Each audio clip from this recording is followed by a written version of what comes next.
for as many people to see it as you like. But if you tell me who's in and who you're representing, then we can kick off. Okay, I'll start if that's okay. I'm Claire, and I was messaging you on Twitter to try and get it all arranged. It's pop up many times on my Twitter feed. Hello. Yeah. So I'll let everyone introduce themselves in a minute, but a little bit of background for you in that since we last all spoke, the fan groups all came together to try and reach some sort of unity, which we kind of did, which was great. And then obviously everything that's happened since has been well publicised and you've seen it anyway. So I represent Save Our Southend, and I'll let everyone else now introduce themselves if that's okay. Okay, let me just write it down. Right, crack on then. I'll go next then. Stan, it's Scott, Save Our Southend. We've spoken a number of times. We have. Yeah, pretty much. As Claire said, that's where we are at the moment. So. Okay, so if everybody else wants to just introduce themselves and where they're from, it just makes it easy for me to refer. Okay. I'm Michael. I represent disabled fans and their carers. It's something my dad used to do, but with a family of disabled supporters that come to every home game. Fantastic, Michael. Thank you for carrying on your dad's legacy. Yeah, carry on. Yes, Ken Taylor. I represent Blues on Tour. We travel to all the away games in a similar fashion to Truss. Thanks for your support, Ken. The most important support is obviously home, but also away as well, that keep the lads moving. I don't know whether you were dressed in the Santa's outfit at Leeds Road, Huddersfield many years ago in a cup tie. I remember scoring, and there was a hardy band of shrimpers behind the goal, and there was a bloke in a Santa's outfit which came down. So I don't know whether that was you or somebody that you knew, but that stuck with me for a long time. Stan, I'm Eden, this is Scott, and we're from the Custlers Back fan podcast. Whatever that is. Eden, did you say? Eden, yeah, I'm Eden, this is Scott. I'm Scott. Yeah. Hello, chaps, how are you doing? Yeah, not too bad, thanks, mate. You popping up as well many times. And I saw Ron the other day said, "Who custard?" Somebody called the custard flat. And Good bit of content. You put that to a little rap video; it'd be amazing. Great content for us. Right, let's carry on. Let's just go through the names, and then we'll. Right. I'm Trevor. I'm Trevor Hart. I'm representing Shrimper Zone this evening, Stan. For my sins, I'm also a councillor on Southend Borough Council as well, just to make you aware. So yeah. Make sure. Leslie Hicks. I'm one of the reps who are on behalf of Shrimpers Trust. Okay. Yeah, I think Kay said that you'd be involved tonight, Leslie. So very welcome. Thank you. And also, Stan, I'm Simon Dodds. I'm also a board member of the Shrimpers Trust as well. Hi, Simon. I think we've communicated as well in the past. So we have indeed. Yeah. We are. One of my things as well is that I'm actually the FSA rep, the Federation of Supporters Association. So I represent the Shrimpers Trust with the other guys all around the country. Fantastic. Okay. Anyone else? Hi, yeah, I'm Kerry. I'm hey, also. Kerry, loved your YouTube video, pal. The thing, amazing. Thank you. You know who I am then, so I'll hand over to the other guys. Cheers. Right, so just for official sake, so everybody that doesn't know who's who in this, for people that are going to be watching it later, who are you representing, Kerry? I'm here representing Shrimper Zone today. Okay, fantastic. Fantastic. So we've got a nice broad brush. And I spoke to some of the guys, the Blue Voice and the Armed Forces. Are there any of those guys represented today? The Armed Forces guys says that due to security reasons and that, they don't really want to be on a public forum. So they wish us all the best, but they decided they didn't want to. Anyone from the Blue Voice? Yeah, that's me. Okay, right. So let's start then. Effectively, I just put out 10 or 12 sort of guidelines to talk about, because I think that it's bang on 6 o'clock now. An hour, I think, is more than ample for me to tell you what I've been doing, what I am hoping to do, and get lots of feedback from you guys. I'll be very transparent and I'll be very straightforward and honest. And I know that with football clubs generally, they don't tend to be so transparent and honest. Everybody's guessing, which is why football forums exist. What's happening with this player? What's happening with that owner? What's happening with that manager?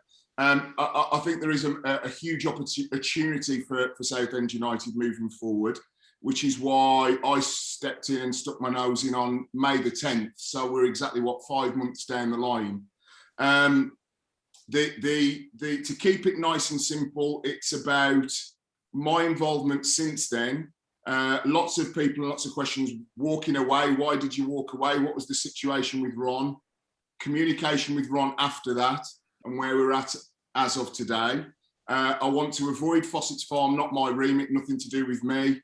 And also I want to avoid talk about consortiums because Ron's gone on the record, even as late as last week in the Zoom call that I watched in its entirety. He's not selling even if somebody comes and offers £40 million. So I just think that for a little bit of housekeeping, there's no point in giving 10, 15, 20 minutes to subjects that just have no life beyond us talking here. I wanted to convene this meeting, firstly to tell you how much over the last 5 or 6 months I've watched what the supporters groups have done, and listening to Claire there about having a unifying force. I'm primarily here for you guys. A number of times over a number of years, individual Southend fans have said, Stan, this is what's going on with our football club. Would you get involved? And I've been asked many questions. Well, why are you getting involved? What do you know about football? So apart from having a playing career, over the last 12 years, I've been a sports broadcaster, and that's involved working on my own programs, my own shows, working with whether it be Pele, whether it be Sergio Ramos, Lineker, Owen, some of the biggest names in the game. So I can pick up the phone, this is a fact, pick up the phone to virtually anybody in the game to be able to say, can I facilitate Southend United getting the help and support they need?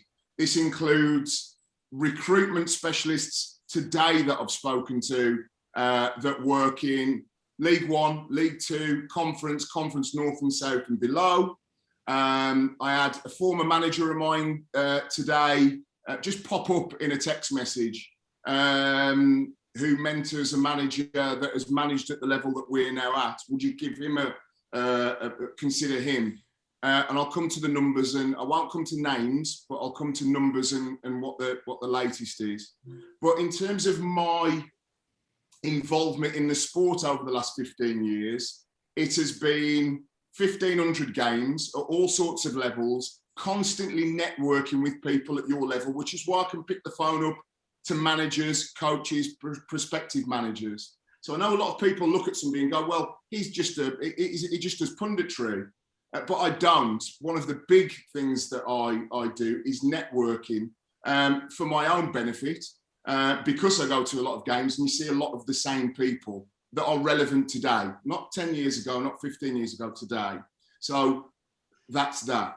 In terms of setting out why I want to communicate all with you all, is that at the end of this, I would like your tacit support from each individual supporters group to have a role at the football club. I'll come to what's been offered previously and where we're at today. And the reason why that is because there are only 3 football clubs that I've ever said publicly that I would help and support. One is Aston Villa. I've been going to Villa Park since I was 6, 7. And when they had issues around ownership, I went in, stuck my nose in, went into the CEO and said, supporters want answers here to what's going on. I think it massively helped in terms of a communication between Aston Villa and the supporters. Nottingham Forest was another one. I turned up with supporters groups when they wanted Fawaz, the previous owner, out. I met him at his home in Berkeley Square and said, the supporters want you out. This is very clear and they want you to go. This is a very wealthy guy. I ascertained from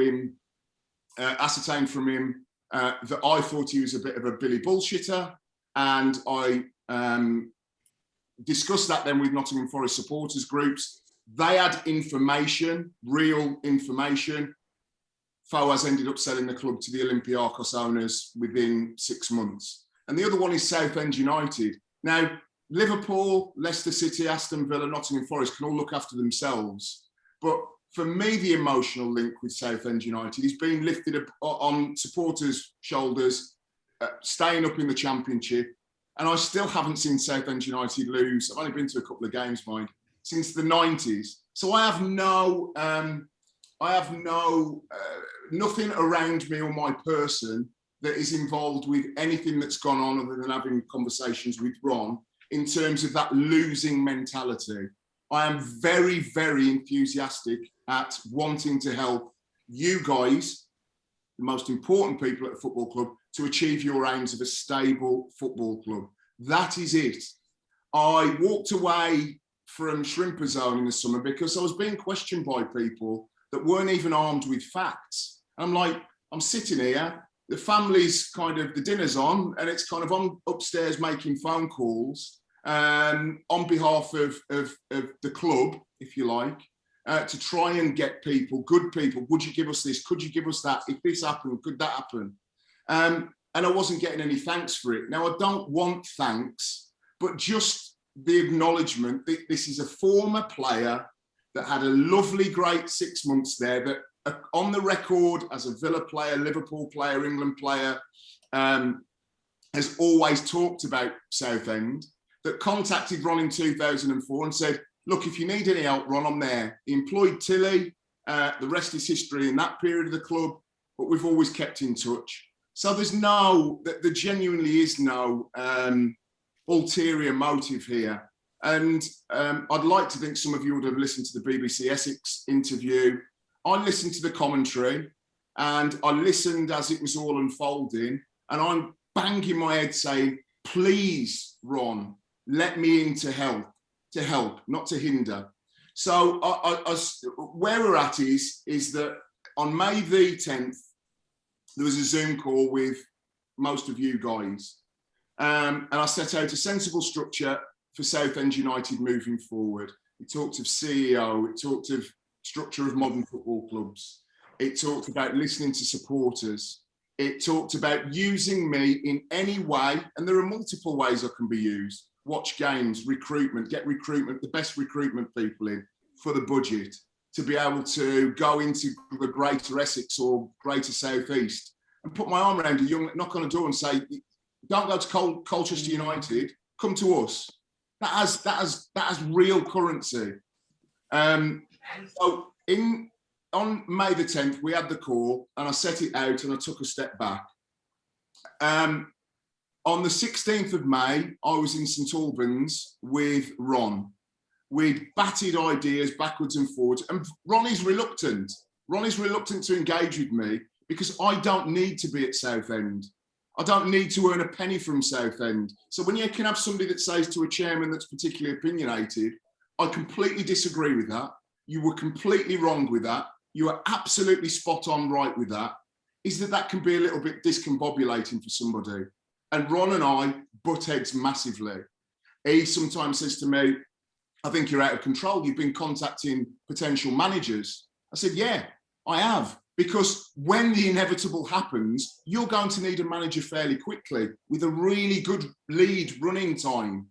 So even as late as last week, Ron's saying, crikey, Stan, getting hold of this guy on my behalf, not on the club's behalf, then turned into, of course, when the inevitable happened yesterday, oh, have you got that contact? Have you got that name? Have you got that name? So again, I'm right.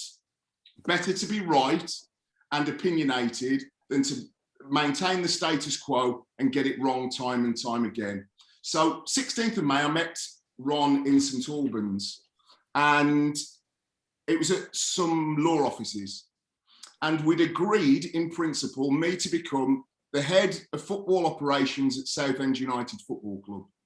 And when I walked in, Ron was talking to Phil and Ricky Duncan. And Phil walked out and said, what are you doing here? I said, I'm just here to help, just have a chat with Ron. And Ron and I batted through a number of titles. I said, it doesn't matter the title, but it does in a way that I don't want to be involved in Southend United Football Club as a club ambassador, the guy that you see around the lounge or the bar, because that's not what I'm bringing to the club. And that would be disingenuous of any employee to say, we'll employ you as a club ambassador, but you're bringing recruitment, you're bringing scouting people, you're bringing players, you're creating relationships and associations. So the title was important, just to acknowledge that I was doing something tangible. I got an email that night with what we'd shook hands on, and it had materially changed. I've got the email up. I won't share it for now because it is a private email from Ron to me. I'd be happy to show it to any one of you guys to prove the point. Is that I went back after getting the email and I said, this is completely different to what we agreed.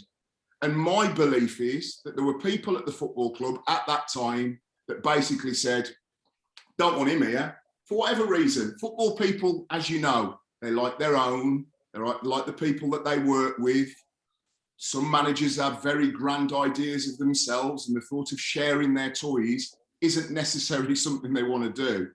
I don't care whether Ron likes me or not, or Phil Brown, or Ricky Duncan, or Steve Tilson, or Antonio Conte. What I care about is delivering what I can deliver for you to have a better football club. And that's grown-up, adult football talk. Because when I speak to clubs that are run well, they have lots of people that just are diametrically opposed in their views. They sit down, they talk it out, they come to whatever the best is for the football club. So that was the walking away. I said, no, I'm really not happy. I spoke to my family, I spoke to a couple of other people, and I said, if he can't say this and it comes to delivering this, then that's not good. And I know that when I read forums or I hear you guys talk, is that that's the issue that some of you have with Ron, is that he'll say one thing and then it materially changes down the line. My aim, if involved, would be to temper that to the point that it no longer becomes an issue. I said to Ron as late as yesterday, he spoke as the game was going on. And I said, when are you going to end this madness? When are you going to end this madness? And we had a tete-a-tete, asked me about all sorts of things. And then by the time I was finished with what I was doing, after the game, Phil and Craig was sacked. And I said, that was the right thing to do. Because if you then leave it another week and another 2 weeks or another 3 games or another 5 games or another 10 games, you're denying somebody else the opportunity to come in and do something positive. And the great thing about Phil is Phil talks the most amazing football match that I've ever heard. But somewhere along the line, a £1.4 million budget, which is top 2 or 3, and a bottom 3 placing, 8 games in, is worthy of questioning. So that was that. So my belief is that several people at the club wanted to carry on the status quo and probably didn't want me involved.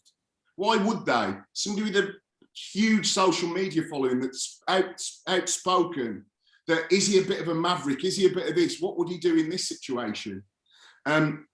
But I go back to the point that I am only here. There is nothing Southend United can give me that makes this an attractive business proposition. I have gone on record many times as saying one of 3 clubs that I would love to help down the line is Southend United. And it is my responsibility and duty, I believe, as a former player, to at least exhaust every opportunity to be able to help. And with the tacit support of supporters groups, and this is where I was thinking today, how can they get to know that I'm saying the truth and that I'm there for the short, the medium term, and I'm not just going to wake up tomorrow and go, sod it, no thanks, is that by you giving me your official support, if I then walked away in 2 weeks, 3 weeks, 4 weeks, 6 weeks, I'm destroying my own words to you today. I'm destroying any legacy I have at a very, very crucial time in Southend United's history. And it just wouldn't be a good look. So it becomes a 2-way informal contract between you and I. I kept in touch with Ron and Tom. By the way, I know that some of you had some dealings with Tom Lawrence. One of the whole points of getting Tom Lawrence to Southend United, and again, there's been a lot of revisionism about, well, Tom was already going to go to Southend. He wasn't. Tom had just come to the end of his contract at Gillingham, and the Gillingham owner, when I was speaking to Tom, was on the phone to Tom, wanting him to stay at Gillingham. And I said to Tom, go to Southend United, you're a Southend United fan, and build something. Get Ron to give you some property. Don't sign up to anything with anybody at Southend unless it gives you teeth. Tom was the man that sacked the two guys yesterday, because obviously the owner wasn't there. That's what a CEO should be doing. A CEO should be knocking on Ron's door saying, I want this person in, Ron. Ron goes, not so sure about him or her. I want this person in because you've employed me to make those decisions. Tom is a lawyer. As such, he has to adhere to the morals, ethics and values of the Bar of England. That's important for your club. He can't lie. If he lies, he's struck off. That's an important thing to remember that you've got at your football club. So we kept in touch, and my solution was very clear, even as a month ago, 6 weeks ago. The entire football staff that makes decisions on recruitment, scouting, first team, should be sacked. All of them. I'm not going into stories, conspiracy theories. I know what goes around. I know what you know, and I know a lot more. I'm not going to do that today because it's not my place to. Safe to say that if all of the first team staff, football staff, went, is that Southend United will be in a fantastic position to move forward. And I don't think until all of those football staff have been sacked that that will be the case or could be the case.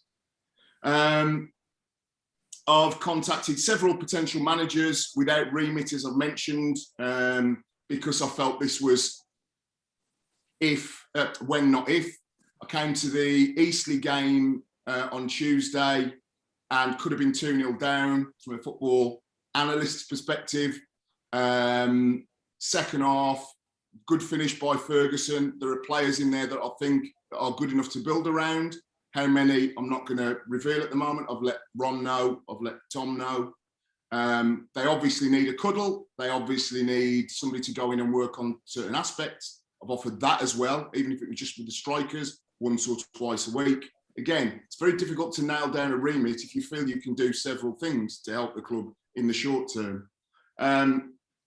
And I thought that this was a team without an identity. Try and pass it out the back, roughly to the halfway line, then go all the way back and the keeper launches it. That for me was symptomatic of a team not wanting to play, not being able to express themselves, and coaching that just wasn't tapping through to the players.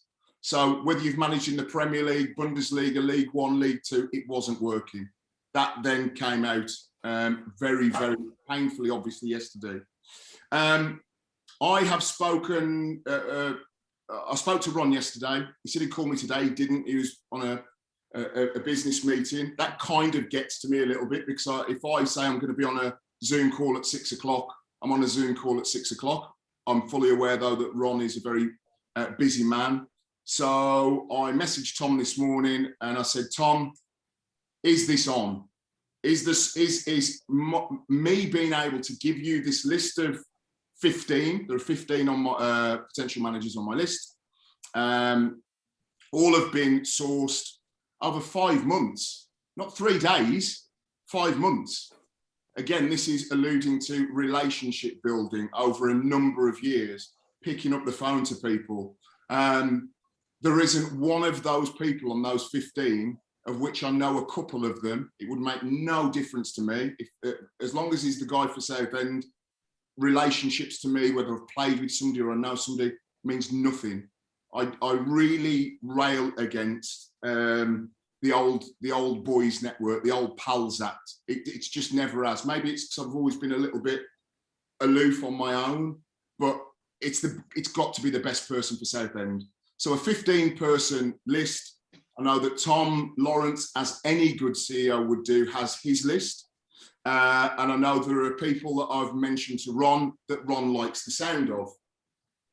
So my understanding is, this may well end up exploding in my face, but I spoke to Tom today and it is my belief from the very clear message that I was sent that I have been invited to be involved in the process of recruiting Southend United's new manager.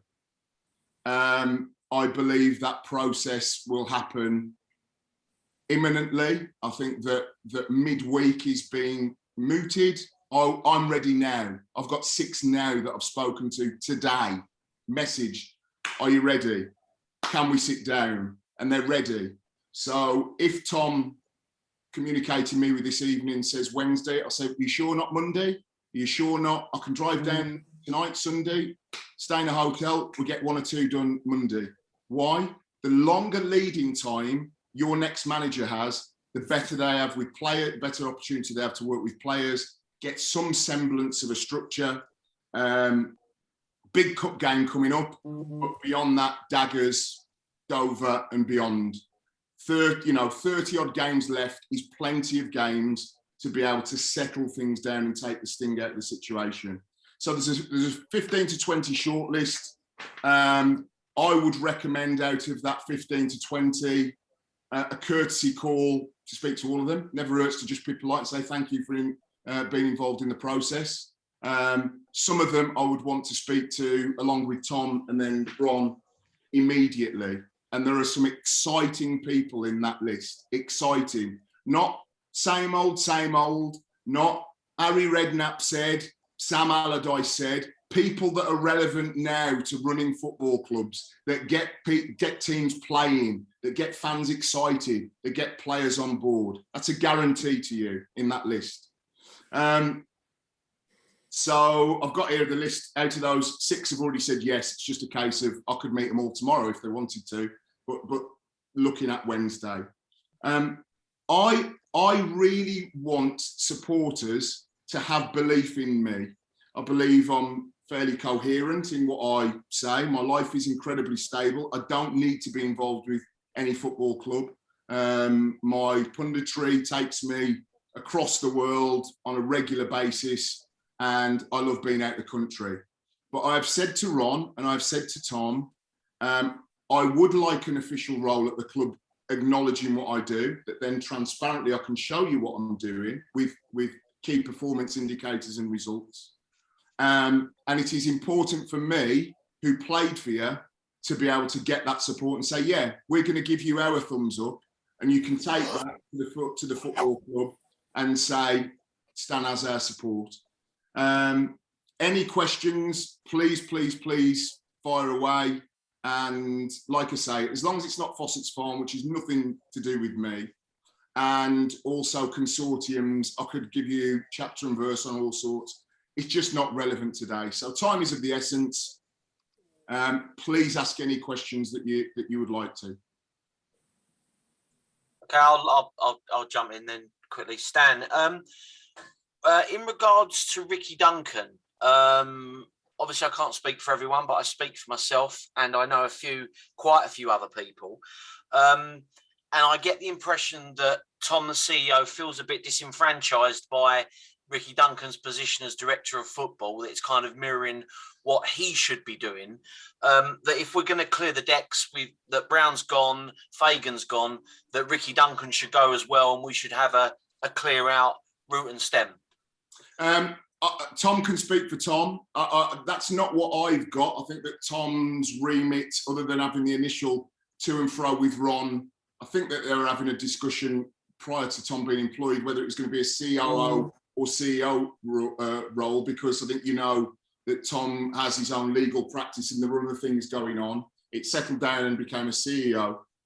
I speak to Tom. He's not a telltale to me, and nor me him. I like him because I think he'll be great for Southend United. I like Ron as well. To go on the record, I think he's one of the most frustrating people I've ever met.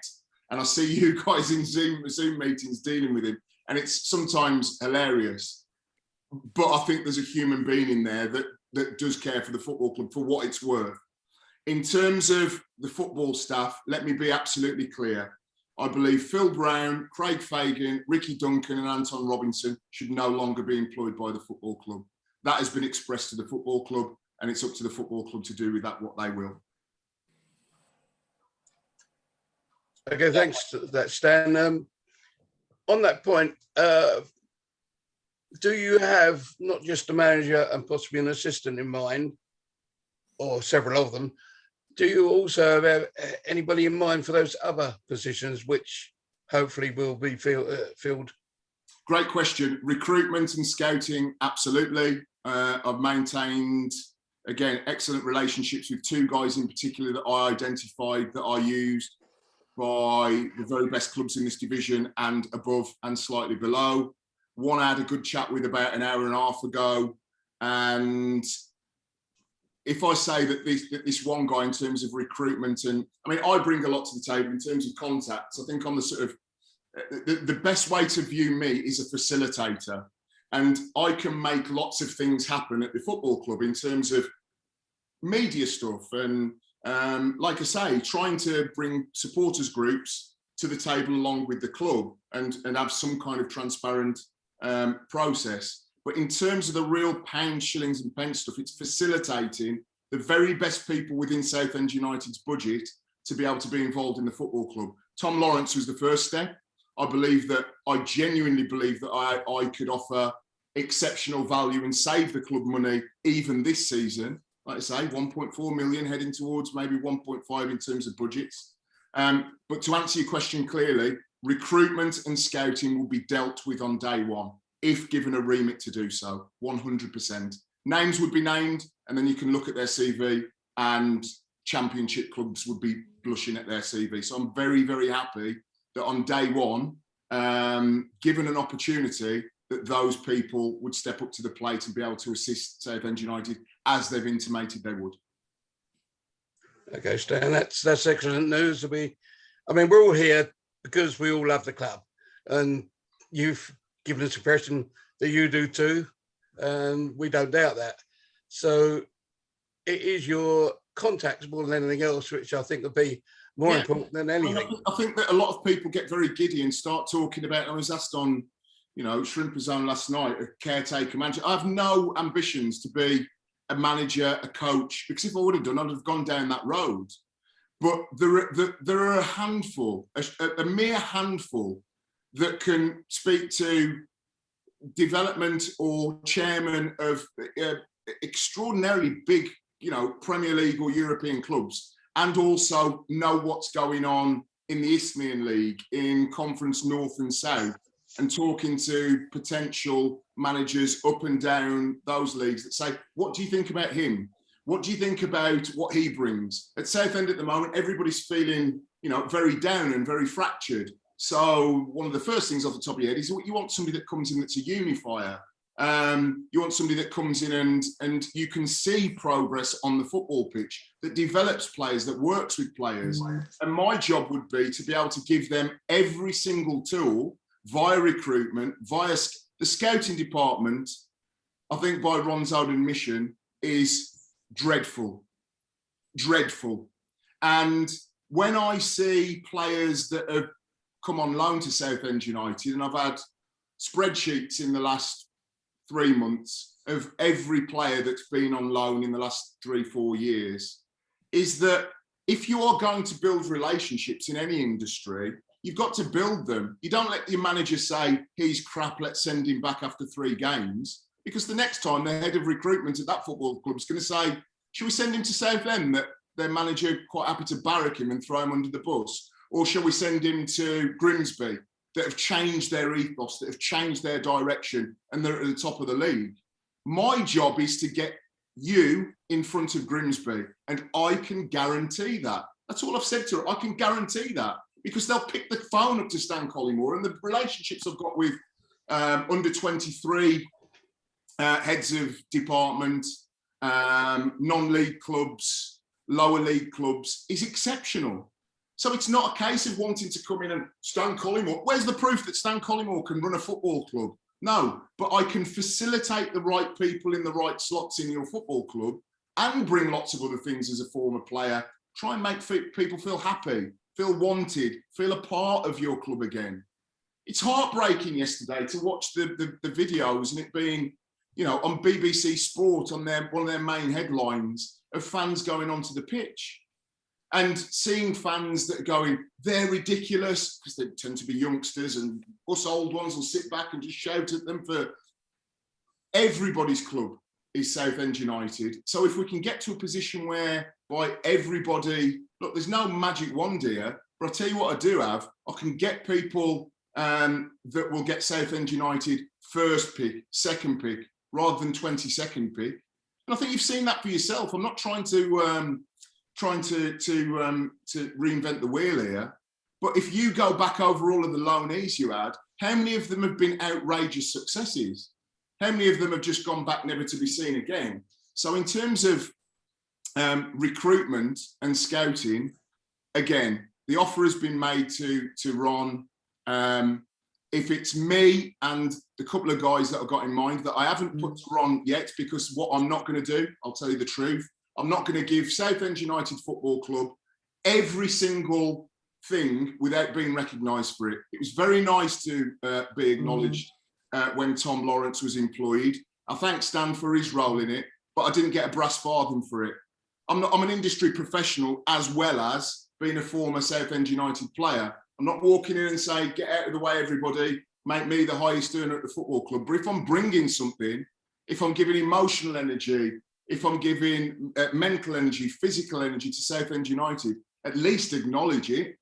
At least, because that's what we all do. That's how we all operate. So in terms of recruitment and scouting, there can be an immediate uplift in that as well. Okay, Stan, could I just follow up on Ricky?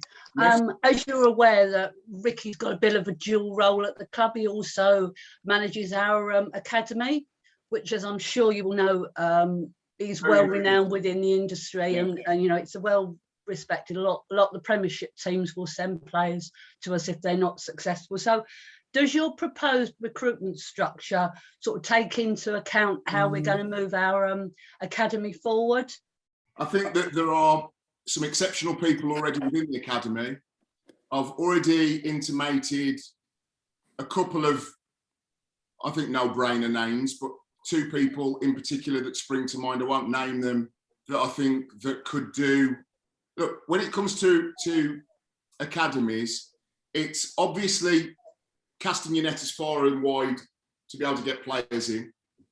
And I think that takes people that have a knack for welcoming young players and persuading families to come to our football club instead of going to Colchester United or Concord or Billericay or Hornchurch, wherever.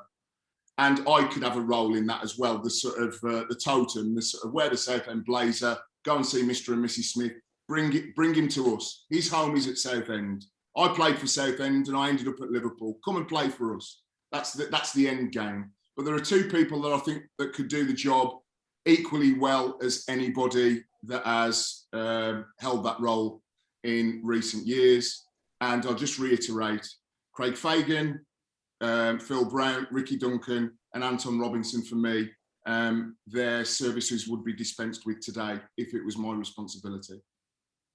Okay, so the fact, obviously, I know that, Stan, you said that you've been invited, hopefully, into the recruitment process for the new manager. So how would that work then if Ricky stays in place then? I don't know. For, Ron and the CEO, I've yet to speak to them to formalise it. Obviously, there's a lot going on yesterday. Obviously, there's been a lot going on today. One of the issues that a CEO, and when I spoke to you guys last time back in May, was for having a CEO was to take running of the day-to-day stuff. I email Ron and speak to Ron, and Ron keeps strange hours because, you know, maybe we'll message at 1 a.m. because he's had a long day of meetings, because he has other business interests. So a CEO, I would imagine, is the man that would then tomorrow morning sit down and say, Stan, we want you involved in this recruitment process. Can you go over these names? Can you bring your other names? Can you sit in and rate these guys? I have no idea about anybody else's role in that process. So you would, but would you still keep involved and support the club if the decision was made that Ricky?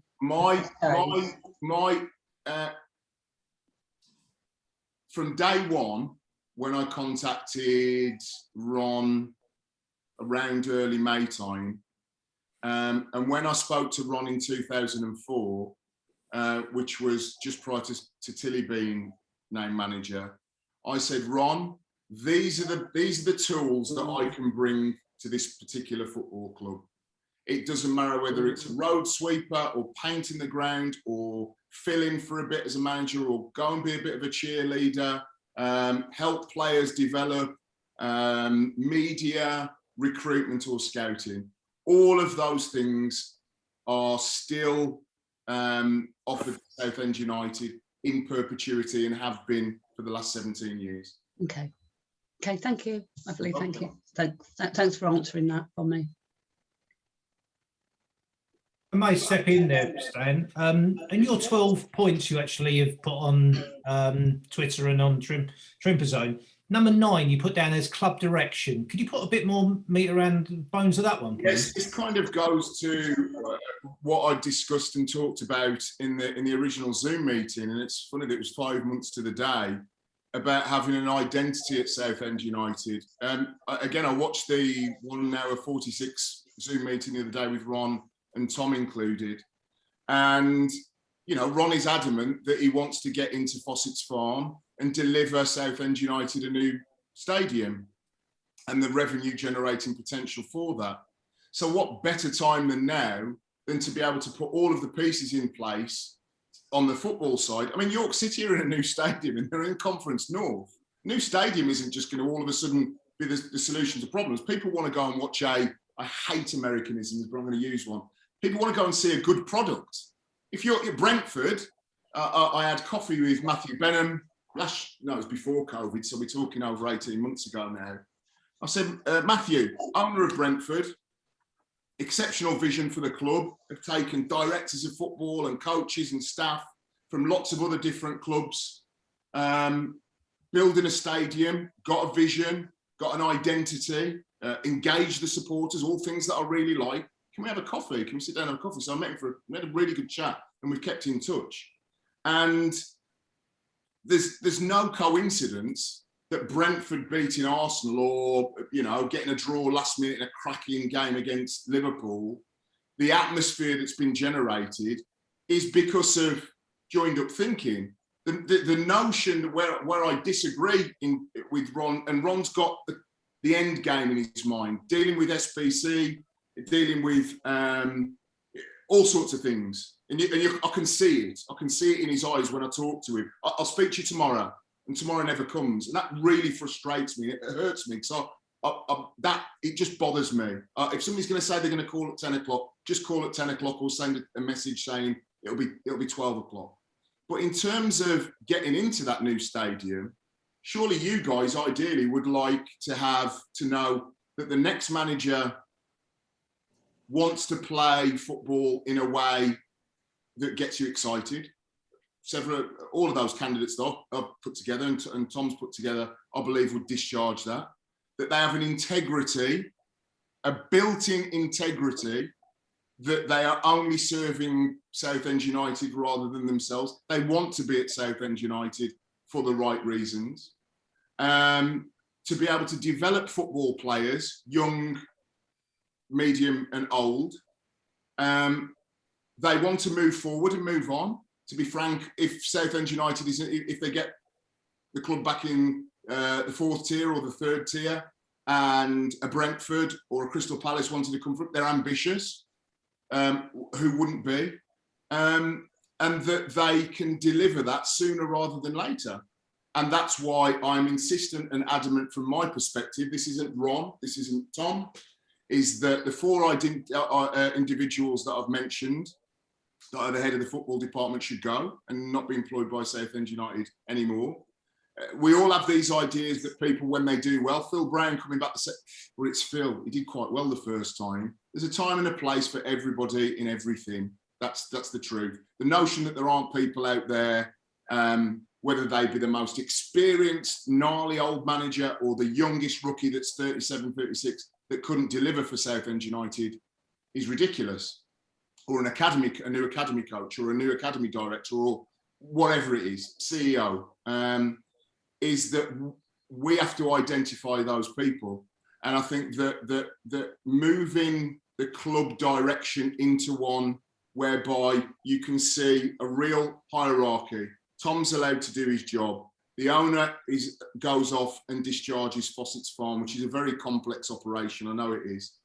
Underneath Tom, there is a football department that has absolute integrity at their core, that you have a very good communicator as a manager as well. Not somebody that's dour and that's kind of, you might say, well, it's the results business, but you want somebody with a little bit of charisma. You want somebody to say, follow us, follow me. So club direction is very much getting the football side turned around as quickly as possible, moving forward to get out of this division, going up as quickly as possible, with a view to being able to land on Ron's lap, land on your lap, a competitive, exciting football team on the pitch, and a structure whereby you can say, this works off the pitch. Thank you, Stan. Stan, do you think that's going to happen with Ron at the helm? I think that one of the big problems that we've had is not just Ron's complete disintegration of relationship with the fans. I would say that is lower than so many clubs in the Football League and outside. But I worry about his relationship with other football professionals. You talk about making sure that Southend are front of the queue when it comes to good quality players. But my concern is that those players will sit down and they'll think and they'll talk to their agents and they'll talk to their families and they'll talk to other professionals, and they will decide not to come to the football club, regardless of whether or not we put in a good or first offer for them and schmooze them and whatever, and whether you're willing to go to their house and speak to them, whether they're used to. My concern is that I can't get this idea out of my head that players don't want to come here. I think that the word you're looking for, again, and this will be repeated all the way through, is integrity. And you see clubs that are successful, even if they're at mid-table. When I talk about successful, I don't mean necessarily have had back-to-back promotions, or Brentford. That took a good chunk of money as well. But to answer your question, Southend United currently are one of the top payers in the division. They're third from bottom. When they pay the wages, when the wages are paid on time. So in terms of, I'll give you a footballer's perspective. Footballers will go where they can best serve their own interest, get the best wage, and also see an opportunity whereby they can become a hero or go and play. When I was at Crystal Palace, there were 2 or 3 clubs interested. One was Wimbledon, that were in the Premier League, and one was Southend. And I spoke to Colin Murphy, and he said, I want you to play as a centre forward, not as a wide man. And that sold me, because that's how I saw myself developing as a centre forward. I just had a look at my contract upstairs. I've got quite a bit of my Southend stuff, and my wage was £525 a week in the Championship. The average wage now, I think, in the Championship is about 35 grand. So I think I was a bargain, even if I say so myself. But to answer your question about players, I don't think they micro-analyse, is this Mike Ashley at the helm? Is this Ron Martin at the helm? Is this the Glaziers? But what they do, and is important to them via their agent in their ear, is that there's going to be a football club to play for over that 1, 2, 3 year period. They definitely don't, at that level, want to be going cap in hand to the PFA to fill the gap when wages aren't paid. I listened really intently to Tom and to Ron in the supporters Zoom meeting about how much is being filled in from associated companies. I think that Tom mentioned it, or the companies that Ron owns. One of the big things that I discussed with him and mentioned to him was about in May, about integrity. There are more pressing issues, I believe, in the playing staff about integrity issues that is closer to home to them, and I'm being very cryptic here, than whether they're going to be paid or not. I know that sounds a little bit daft, but I think that there's a toxicity in and around Southend United that needs to be addressed and head on. And I would like to walk into the dressing room and say, everybody's working from a blank slate here. Everybody's going to get an opportunity here's your manager, trust us and believe in us. And I don't think that's necessarily the case at the moment. So in terms of Ron, yes, I think that at the moment he's deferred to Tom Lawrence, Ron to Tom Lawrence. Ron has basically said, and he said in the Zoom meetings, he said publicly, it's too much for all for me to do. Tom, you do some of it. From what I understand from Tom, is that Tom is being left to do that. In terms of the day in, day out running of the football club, if the club is serious about modifying and changing towards a modern progressive football club, I think there are a number of roles within the football club that need looking at with all of those things, integrity, you know, working beyond the hours set for the football club, which is why alliances, people that care for the club, I think are really important. I take on board what you say, Liam, and I'm not fudging the question, but I think that players don't go into a football club and say, right, shall I go to Aldershot or shall I go to Southend? First, it'll be what the manager says to them. If the manager says, you're my man, I want you here, any of the other stuff that potentially could come out on the horizon is secondary. They want to play. Of course, they want to be paid. They kind of have the protection of the PFA should anything go wrong. But to Ron's credit, this season, and he didn't have to name figures the other day, and this is where I'm very good, I think, at sort of striking a nice balance rather than sledging Ron, sledging SOS, because that's serving nobody really well. I genuinely believe that all parties need to sort of get the Rubik's Cube right to become one unified Southend United. And I think we're quite a distance away from that at the moment because people are staying entrenched in their positions. But if you invest £1.4 million, and I thought that this was a little bit of, excuse my French, shithousery on behalf of the previous manager, is that to say last week, I'm not going to talk about budgets, but actually I'm going to talk about budgets, and I believe our budget is about halfway down the league, when everybody in the club knows that it's top 2 or 3, was a direct attempt to say, hey, we're bottom of the league, but our budget's halfway up. So halfway up's about right for where we are. Ron gave you the figure the other day. And Tom, that I trust because he's a lawyer and a member of the Bar of England, nodded his head and said, yes, associated companies have funded the club to 1.4 million. Ron has said he'll continue to fund. Ron has said he'll continue to fund at a level that he believes the team will be competitive.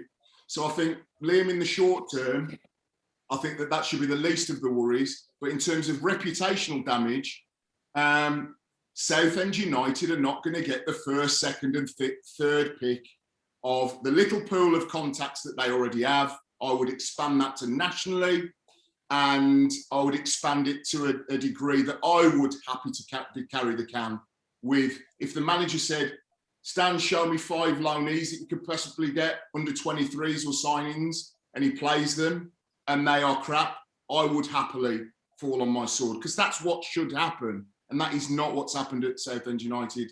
In managers, yes, but in other departments, I don't think so. So I think that Ron is funding. I think he's funding at 1.4 million, heading towards 1.5, which is excellent for the division. And I think that on that, you need to cut him a little bit of slack, because he could have just turned around and done what Mike Ashley did at Newcastle, fund it to the bare minimum, and then say, right, the club's up for sale. We hope somebody comes in and buys it. That would allude to his primary thing that he keeps getting really angry and narky about. I want what you want. I'm in London every day. I'm having meetings from 8 o'clock in the morning till 6 o'clock at night to try and get us into a new stadium. I do believe that, because he's 70 odd, you know, not getting any younger. Lots of conspiracy theories that he's going to end up as the next Sheikh Mansour by going into Fossett's Farm. I doubt that. So I think that the club's reputational issue would be one of a fresh start with staff with what I believe would bring a level of integrity to the club that is a bare minimum, a style of play that would be exciting. And we all now look at turning the sand time over and saying, right, Ron's gone off and doing this with Fossett's Farm. Tommy's doing the day-to-day running of the club. There's other slots that have been filled. Supporters have been engaged and embraced by being spoken to with respect and dignity for the people that they are, propping this club up for a long time. And the club then starts to move forward. Until all of those things have been done, Liam, I think that a chunk of the supporter base will say, as long as we get Joe Bloggs in, we'll climb up the league. As long as we get so-and-so in, we'll climb. It doesn't work like that. It's lots of different things all coming together at the same time. I do want somebody to remind me when we get towards the end, and I'm aware of time, it's 10 to 7, happy to go until 10 past, quarter past if there are lots more questions about protests, because I've got fairly strong opinions on that and how potentially to solve it. So could I just sort of follow up with you, Stan, in terms of supporter involvement? I mean, I know that you're speaking about, you feel that all the supporters, every one of these supporter groups has a role in the club, and you want us obviously to all to be joined together and all moving in the same direction. But have you spoken to Ron about his view in terms of supporter involvement in running the club? No, I mean, I'm an idealist in terms of the sort of 50-1. That's not going to happen. We can just... because his view is very much that his view is that we do have supporters on the board because the directors are supporters. So yes, I feel that at the moment it's a little bit of a brick wall. Yeah, I think that there is a really good conversation to be had to make sure that the voices that are the representatives of supporters that accurately reflect that support. I'm delighted with everybody today. We've got the youngsters, we've got the side chop beard from Liam. We've got some of the guys there with the sort of old memories of Billy Best in the background and what have you. Fantastic. But I think that for me, I think that a lot of clubs hit a brick wall when it's like, we're the club, let us run it, you lot just come and pay your money and watch. I think we're beyond those days now. So a big role that I would like to play is to come and sit down with you and have a proper meeting, not just a Zoom meeting, and to look at a dynamic, whether it be representative, several representatives, a grand supporters union that embodies the trust and all of the other groups, because there are age issues here. Sometimes if you're 20, you don't want to be a part of the trust, which you see is uncool or representative of an older demographic, and vice versa. But that doesn't mean that all voices shouldn't and couldn't be heard. We are a diverse fan base, and all the groups represent different groups within. And so, from my perspective, I think that any role whereby supporter liaison, supporter engagement, this wouldn't be a Zoom meeting once every pancake day and saying it's great, the ticket office is now automated and you can pick your season. It would be proper engagement with you. Because I want to know, you're the guys that support the club. You're the guys that watch every week. You're the guys that keep your ear to the ground. So you are a massive asset to the football club moving forward. And if I have a role at the football club, is that supporter engagement is a massive part of that. I've seen what clubs like Leicester City, I know the supporter liaison there, Liverpool, the fan engagement, are very militant, if I can, in the kindest way, supporter groups that when it's come to ownership saying, we're going to put the ticket prices up at Anfield, or we're going to do, they've been very like, no, we're the supporters, we want you to listen to us. So a specific fan engagement officer, that was a former journalist, his name's Tony Barrett, excellent journalist at the Times, massive cop-ite, big Liverpool fan, and Louise McDonnell at Leicester City does it in a slightly different way. But their aim is the same, is that both of those clubs had to realise that if they were going to continue to move forward, that they had to engage with that supporter base. And I don't think it has been listened to enough. I think that a Zoom call is, once a month with Ron and Tom on it is a good start. But I want to get in and find what you're feeling. And if the board of directors isn't reflective of your support, then some of you guys will be pitched to be directors of the football club, or expand the board of directors, or have a new model, an idea of what a board of directors should look like, because they shouldn't look like 10 guys of a certain age sitting around nodding and getting free sandwiches. It should be, all of the problems that we're now seeing could have been elaborated in a dynamic board meeting with you guys there. And I wonder how many questions have been asked of Ron, of the club, of some of the things behind the scenes. I'm not sledging the board of directors, I don't know them. When I went to Easter, I went into the board and there were some guys enjoying a drink and a sandwich. That might be the board of directors. I'm sure that some of them were. And some of them are exceptional at being directors. But yes, we want to modernise, we want to diversify. We want it to be youngsters. We want the LGBTQ plus support heard.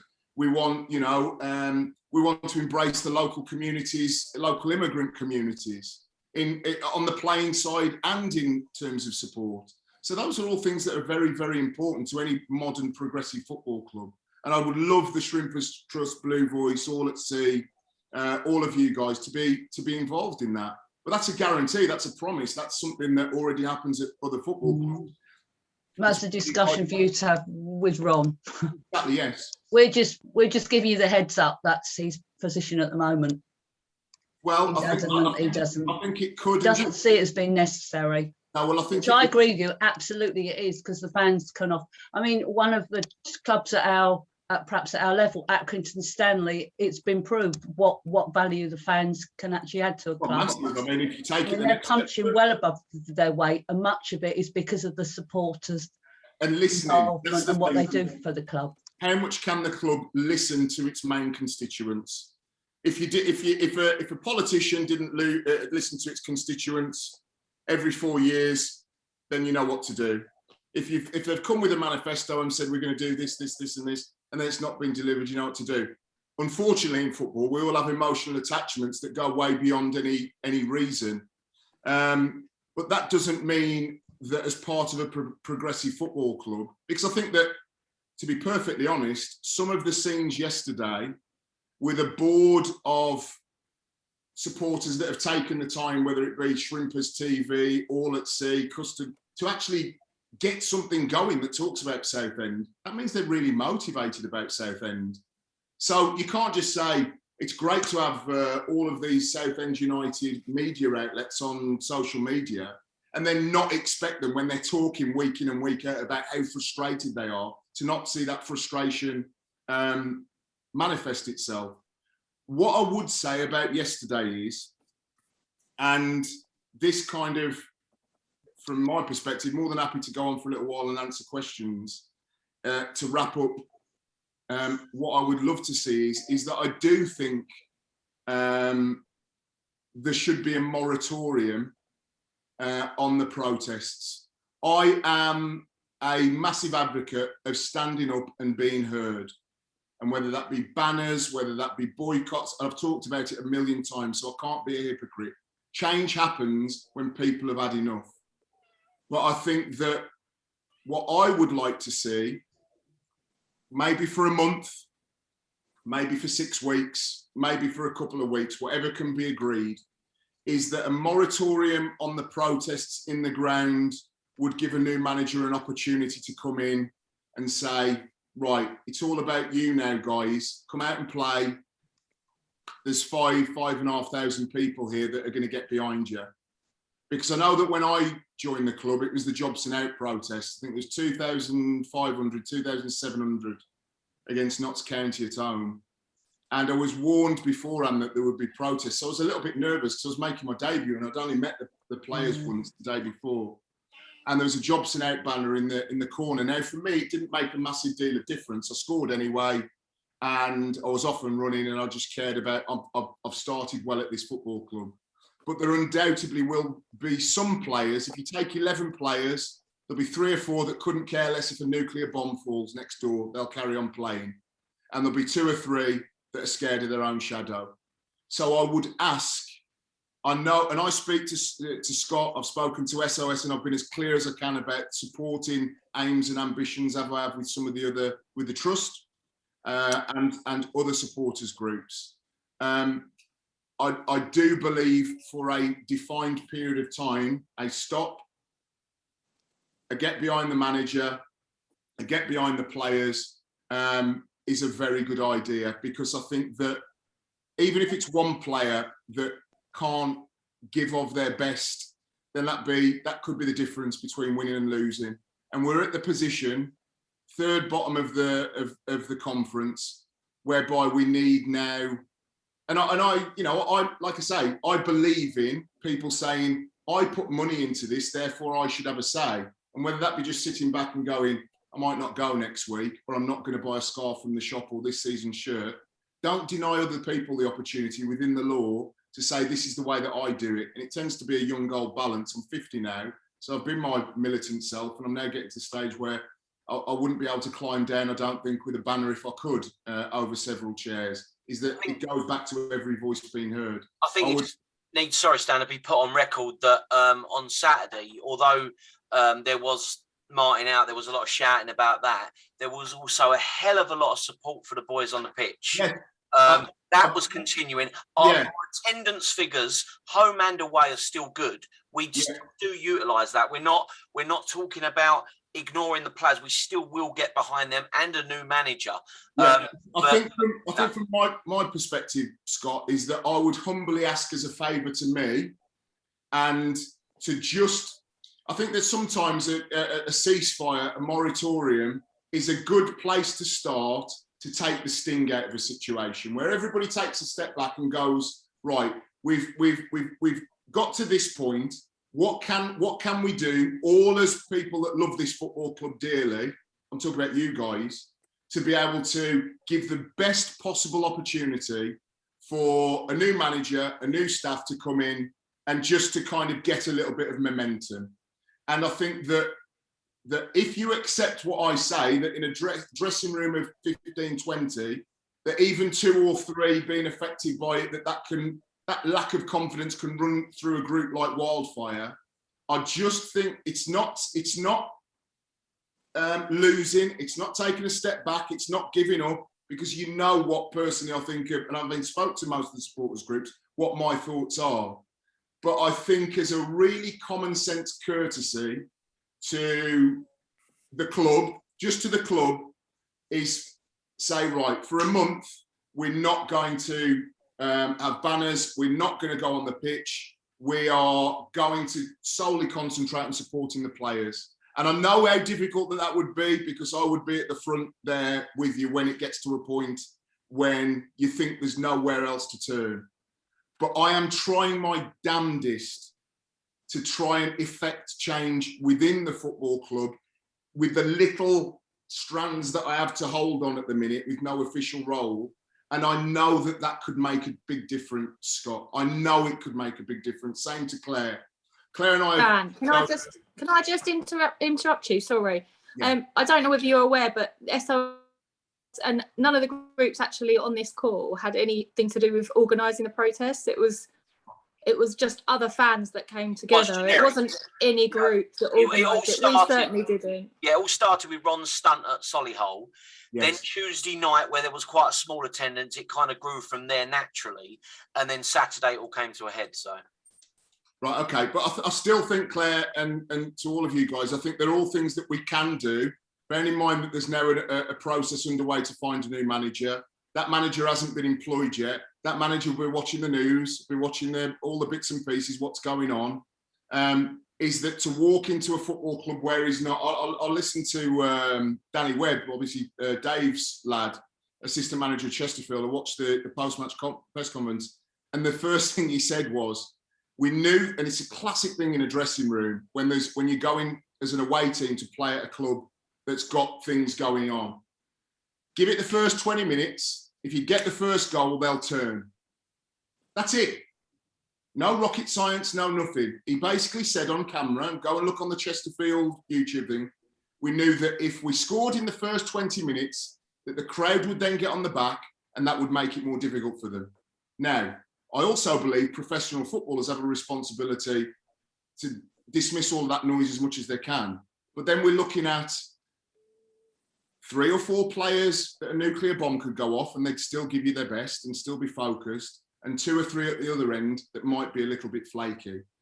What I'm asking is that particularly at a very tricky time, Ron's obviously a bit prickly, Tom, you guys, the players now are not knowing quite what's going on, is that we have a moratorium. It just means a stop for a period of time. And it doesn't matter who takes the banner or what organisation they're a part of, if any, is that I'm happy to go in and discuss with them on a match day. Can we have a month? Can we have 2 weeks? Can we have 10 days? Just to let things calm down. And I think that isn't stopping the right to protest down the line. If anybody at the football club doesn't grasp the nettle as to the gravity of the situation, it allows things to simmer down a little bit and people to be able to just get focused on supporting the team. It gives a new manager a really nice warm welcome, which any new manager deserves. And it gives all of us the ability to just be a little bit calmer and not be so entrenched in our positions. So I would love the supporters groups, and even if this all goes belly up in the next couple of days and Ron calls and says, fucking hated your Zoom call, it's just me and Tom that's going to choose the next manager. Because I genuinely care about the supporters, that I would still come down and say, look, today can you give the new guy some breathing space? Give him 2 weeks, give him 3 weeks, and let's see what momentum we could get. And I would do that, and I'd just go over, I'd turn up in my jacket and go in with the supporters over on the far side. So I'm not being disingenuous here. I'm looking at real solutions that can help the club in the short term. And as an industry professional that has played the game, I understand that 3 or 4 will be fine. They don't care what conditions they play under. 2 or 3 may well have an issue. And we want everybody on day one, when that manager comes in through the door and says, we're going to play, you're going to enjoy it, you're going to have a smile on your face coming into training, you're playing for a fantastic football club and these people will get behind you. If you give them something, if you show them something, we're not going to be throwing people under the bus in press conferences, or everything will be talked about behind closed doors. There's a clean slate for everybody. That's giving us every opportunity to succeed. And then down the line, if things don't change, then revisit the position. But I would love a situation whereby a moratorium of protests, even for a month, just to give this new guy and to give his new staff a real opportunity. That's a hard ask, Stan, because the last time we had a manager appointment, it ended up being about 3 months. So someone here will know how many games Waddock took charge, but it took months before Campbell was appointed. So I totally take your point, but I think if you're going to propose that, I think it does fall on you to propose a timeline. Looking at the fixtures we've got over the next couple of weeks, we've got Chertsey at home on Saturday. That's a game that the players will be expected to win. And they will invite a lot of pressure on themselves, as they did when we got knocked out by Dover in the FA Cup a couple of years ago. They will invite a lot of pressure on themselves, not the management. We've got no idea. The stadium is due to go to before the council on the 25th, and we will play on the Saturday before and the Tuesday after. The Tuesday will be the 3rd game since this conversation. So I think I take your point that there's that a lot of the ire is a lot of the problem with the supporters has been the results on the pitch. If we were winning, we probably wouldn't be in this position. But I think that you probably, if that's your plea, I think you probably need to define that yourself. Well, I would say a month, 6 weeks. I'm happy to define it in terms of games, because obviously it's a results-driven business. I would hate to think that a manager's only got a month or 6 weeks to start to get to turn things around. We're talking about a significant culture change at the football club as well as a manager. But if I could come down even in the next few days or a weekend, you've got, obviously there's the FA Cup game at the end of the week, which I'm more than happy to do. Meet all of you guys beforehand and the guys that have been protesting, the most vocal ones, and just hear me out. At least you can see I'm being serious about reaching out to you, about listening, about it being a two-way street. And we could agree to say, you know what, give the new guy this amount of time. I just think that's sensible, because I think if we continue on as we are, we're going to have this twin track of trying to do things right on the pitch. An owner that is sometimes, fuck, what else can I do? What else can I do? And you can see the frustration in it. So seeing Collymore out or Liam out or Sarah out isn't a nice thing, legitimate or not. Again, trying to balance things here in a very precarious situation is if we had a moratorium on match day for a defined period of time, I know as an industry professional that then the players will get the maximum opportunity to play. The manager will get the maximum opportunity to just talk in his post-match press conference about his team, his selection, the result, instead of by Chris Phillips or Nick Aker or Glenn Speller. There's still protests. Is that if we can get to that point, I think that's a massive thing that you guys can do to tangibly help life on the pitch. And then we can get those results, and then we can all have a grown-up conversation.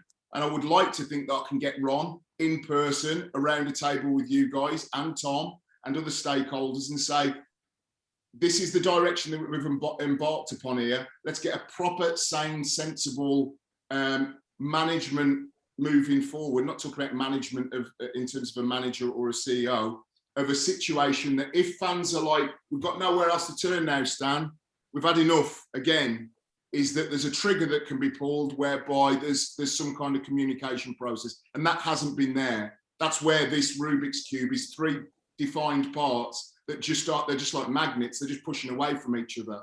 So I will promise you that I will facilitate that, but give me something a little bit back to work with in the short term. That's all I ask. Any other questions? If I could just say this, Ben, I think that offer to come down actually to the game and actually put yourself out there in front of the guys and say that, I think that's going to be crucial.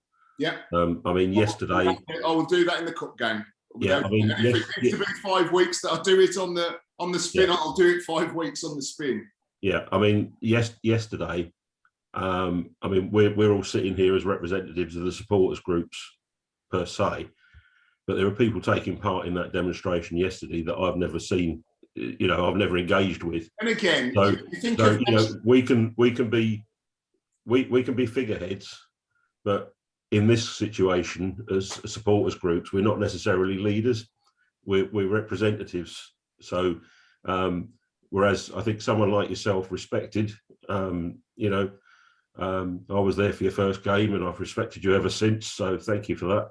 But it's something that someone who's respected like yourself, who's an external influence to a lot of people in the club, you can be that figurehead that can gel that, because what you're asking is a tough ask. Because I understand that. That's why I've tried to do it in the most diplomatic way possible, because I think that when all fans deserve to be heard, if people care about their club, it doesn't matter whether they're young, old, black, white, disabled, abled, gay, straight, is that we've talked about how we can move better engagement with the club further forward, and I think I can have a role to play in that.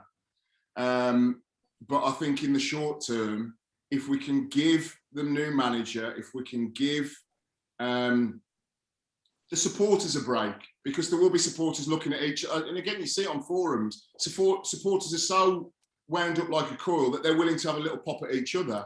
Give ourselves a break. We go to football to be entertained, so let's go and see what we can all deliver in terms of putting our focus. But I would be more than happy next Saturday, again, if I get email, Claire, if you email me and you're talking to all the guys in the room here, to come down just before the game, whether it be walk up to the ground, whether it come to the pub around the corner, one of the home pubs, and just explain why it's important from an ex-player's perspective to try and give a manager, this group of players that are really lacking in confidence, a little bit more by way of weaponry to be able to go and get a result. So I'm more than happy to do that, and I give you my pledge. Any other questions? All right, that'd be brilliant, Stan. Thanks. No worries. I'll just say on that, Stan, that if they actually know you've got buy-in from the chairman this time, because the last time he went back on his word to you, and I think people were very conscious of that, And I think if they actually know that he's going to give you that role and that ability to actually make a difference, then you're more likely to get them on board, without a doubt. Well, serendipity is something that I believe in. So you've just made a comment there that basically says if, and we don't, you know, I spoke to Tom earlier and he said, let's get some sort of agreement and get this process underway maybe by midweek. I started with, I would love your support on the basis of what I say and what I am happy to commit to. I'm going to ask every supporter group, basically, would you give me your support to have a role in the club? It can be yes, it can be no, I don't know. Then it's all on the record. And then Ron, watching this later, or whoever, at least knows that there is unity, disunity, whatever, in terms of my involvement at the football club. I think it doesn't need to be addressed, but I like clubs that run on the basis that the main people have their say. You as a group are as important as anybody else at the football club. You can say, I'm only speaking for me, I'm not speaking for everybody at All at Sea or Blue Voice or what have you, but I'm going to ask the question. Claire, from your perspective, do I get your support? You do. I think a lot of our members will still want to address the Martin out issue, and that could still be an issue ongoing, but in the short term, what matters is Southend United. And I was there for that game at Leeds Road that you talked about earlier. That was my first ever away game. So you 100% have my backing, and I hope that people will watch this and think the same. Scott? Yeah, so yeah, the only thing that worries me now is that the feeling of animosity towards the club is now the grassroots, it's now generic, it's now growing by itself. It's not being spearheaded so much, it's like snowballing. So you will have that to contend with. But I'm asking whether I get your support for a role. Yeah, for what you're looking to do, yeah, you've got my support, yeah, 100%. I mean, you know, you would have had it anyway, but look, it can't get any worse. So, you know, that's well, the way. No, that's not on the basis of it can't get any worse. We're not involved. I'd like to think of things I can actually bring. Trevor? Yes, Stan. I mean, what I would say is that we did get together. We demonstrated that the other evening when we all met together. That's the reason that we put out that vote of no confidence motion that we did from all the supporters groups to show that we were actually united and the supporters were united. And I think we ended up with something like 95% majority in that. So that gave you some idea of what the feeling was. So if we all move together, then I think that's the way we should go. United front. We're Southend United, let's stay united. And if you think that's a good idea, then let's go with it. Okay, so just to be clear, you support an involvement in the football club on what I've said to you? Yes, indeed. Okay, Liam, all at sea. Yeah, absolutely, no question. Thank you. Simon Dodds. Yes, Stan. I can't obviously say on behalf of all of the Shrimpers Trust, not even I could say on behalf of all of the board, because we're all very much long in the tooth in respect to the amount of time we've spent, you know, with Johnson. Right the way back with Johnson, and then Jobson, and now with Uncle Ron now. But the fact is, though, that you do talk a good game. I know for a fact you do actually hold this club dear, and we've got to go forward. So from a personal point of view, yes, like other people here, I did see you the first time round. I've still got my shirt upstairs, which hopefully one day you'll sign for me. But the fact is, though, that if you get the buy-in from Ron to be able to do it, yes, of course, you're going to have people's support. The big problem we have is that Ron doesn't do what he says he's going to do. Okay, thank you very much. Leslie Hicks, please. Yeah, same as Simon. I mean, I'm from the Shrimpers Trust. Absolutely, if you can bring into fruition what you're describing that you want to achieve, you know, it's for the better of the club, and we would support you. Okay, thank you. Michael, disabled fans and carers. Yep, 100%, no doubt about it. We need to change, and as people have said here, we've got to be together. it's why we're called United after all.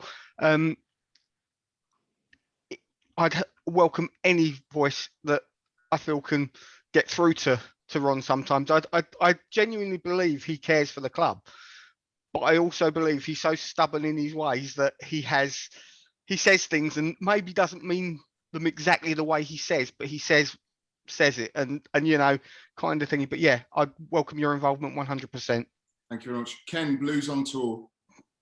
Yeah, obviously I don't speak for every member of Blues on Tour, but you know, we're supporters home and away, and we want what's best for the club. And I think you can, given the roles that you need to have, your backing you need to have, the approval, that we can go forward in the right way. Okay. And that's what it's all about, really, is progress. Absolutely. And Eden. So the answer is yes. Thank you very much. Eden and Scott, custard splat.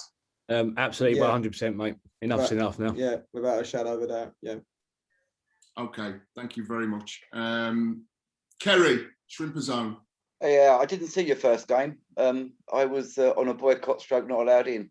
So we come round in full circle. Yeah, absolutely agree where you're going with this. I echo others say that the protest might be difficult to stop because they are not organised. I'm not sure how much Ron says actually happens in fruition, but yes, please, if you could do anything to bring some joy back into this football club, you have my full support. Thank you. Is there anybody that I haven't yet mentioned? I think I've ticked everybody off there. Yeah. Can I join in? Please do. Sorry. Hello, Jim. Jim, Exiles. Hello. Yeah. I'm part of a group that represents people who don't live in Southend all over the world, including Buckinghamshire. Yes, you have my support. Good luck with it, as others have alluded to. It's very difficult to take Ron at his word. But yeah, good luck with it. Thank you. You have my support. All I can really say is that it's incredibly humbling to A, to be able to have an opportunity to talk to you, B, to have your support. I know that it's been a very difficult few years for the football club because I've watched from afar. And like I say, it was a 6-month stay at a football club often is kind of like a footnote, but because of where I was at in my career and then what came after, and the support that I got from people at Southend, and I was living in Croydon at the time, driving across the bridge, then down the A127 in a white Vauxhall Cavalier. I'd be starstruck occasionally, seeing Alison Moyet at the odd game. Is that it has genuinely a real place in my heart because my family know that it was the happiest that I was in my football career, which is for a 15-year football career. I hope that means something. Watching what happened at Eastleigh, knowing the overview of the club, what's gone on recently in recent years, having interactions with Ron has all given me a really good overview to know what the issues are. The people, I guarantee you, and I often say to family, these days I don't get involved in anything that I don't want to do because I don't need to. That's just a very lucky position I'm in. I want to help Southend United get back to the Football League as soon as possible and to have a structure and have a respect in the game and have an attacking team that can move into a new stadium. Beyond that, who knows? So I'll get on. I've got these names. I've contacted a lot of them already. Some of them you should be really excited about. And one of them may end up as the next Southend United manager. I'd like Claire, if Claire is point of contact, or any of you guys, but Claire and I have chatted over a number of years, just over tweets. I really would like to come down and be over on the far side on Saturday at the Cup game. Whichever the pub is nearest where you'd expect the most supporters from the most groups to be, or whether to just meet at the ground and me to just chat to people prior to the game, during the game. I don't want to be a nuisance, but I know that, you know, I'm a 6'4" lad, so I don't think there's going to be any worries about 16, 17-year-olds jumping all over me. I think I can deal with that at this stage, is to try and have a conversation that says, for this amount of period of time, could we do this to be able to enable the players and the staff, new players and new staff and players that are currently at the club playing without confidence, to at least have a period of time where they can express themselves, play, and everybody's got a clean sheet. So really appreciate having a chat with everybody. I'm always contactable. Claire, I'll give you my email address. If anybody has any questions supplementary, please ask them. If there are anybody that you know that says, oh, I think Colin was it, please feel free to give them an email address and drop me a line, because I will respond. And I think that the biggest thing for me is that in the summertime, it hurt a little bit to think that, and I know why, there have been a lot of chances that have come across Southend, as they do at other clubs, but I'm not. There's nothing I can possibly gain here other than hopefully walking out someday and you guys having your football club fully functional. I don't think it's ridiculously difficult to do, but the first thing today is to arrest the sliding results, to breathe some energy, some confidence, some love, some warmth, some energy, and move further forward. And I know that I can bring that amongst other things. So I really appreciate your time. And like I say, Claire, if more than happy to use you as the point of contact. Yeah, that's great. That's fine. If anybody wants to contact me and have a chat, I'm always available. Okay. Okay, thank you. Good to know. Cheers, thank you. Thank you. Cheers, Dan. Thank you, mate. Thank you. Thank Thanks, you for Stan. your time.